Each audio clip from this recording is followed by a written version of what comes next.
સરકારશ્રી દ્વારા મહાનગરપાલિકાના જે વિવિધ ગ્રાન્ટ ફાળવી છે એ પૈકી 70 કરોડની ગ્રાન્ટ આંતરમાળખાકીય સુવિધાઓ માટે ફાળવવામાં આવેલી છે। આ કોમ્પોનન્ટ પૈકી 32 કરોડના કામો આપણે સ્માર્ટ સ્ટ્રીટ લાઇટ માટે વિચારેલા છે।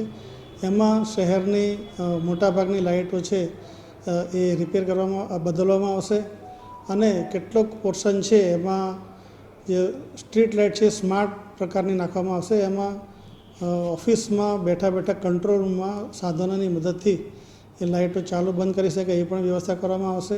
એના માટે સ્પેશિયલ સોફ્ટવેર બનાવવામાં આવશે અને શહેરની જે તમામ જે સ્ટ્રીટ લાઇટો છે એ માટેનો સર્વે પૂરો થઈ ગયો છે અને એનું ટેન્ડર જે છે ટૂંક સમયમાં બહાર પાડવામાં આવનાર છે। એમાં કેટલીક જગ્યાએ પોતાના થાંભલા નાખી અને સ્ટ્રીટ લાઇટ નાખવાની પણ કામગીરી કરવામાં આવનાર છે। તો આ જે ટેન્ડર પ્રક્રિયા જે કરવાની છે એ સિવાય પણ શહેરમાં હાલ સ્ટ્રીટ લાઇટ નાખવાની કામગીરી ચાલી રહેલી છે। જે આ સ્માર્ટ સ્ટ્રીટ લાઇટ છે એમાં આપણે સોફ્ટવેરની મદદથી એ લાઇટ શરૂ થવાનો અને લાઇટ બંધ કરવાનો સમય નક્કી કરી શકાય છે। કેટલાક એવા પણ સાધનો હોય છે જેનાથી આપણે લાઇટને ડીમ કરી શકાય છે।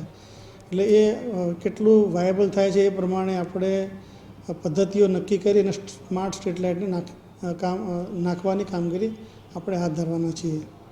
અંદાજે આપણે શહેરમાં હાલ 16,000 જેટલી લાઇટો જે હાલ ઉપલબ્ધ છે એમાં વારે ઘડીએ આ લાઇટો બદલવાની અને રિપેરિંગ કરવાની ફરિયાદો આવતી હોય છે। એના અનુસંધાને મોટાભાગની લાઇટો આ યોજના હેઠળ બદલવાનું આપણે આયોજન કરેલું છે।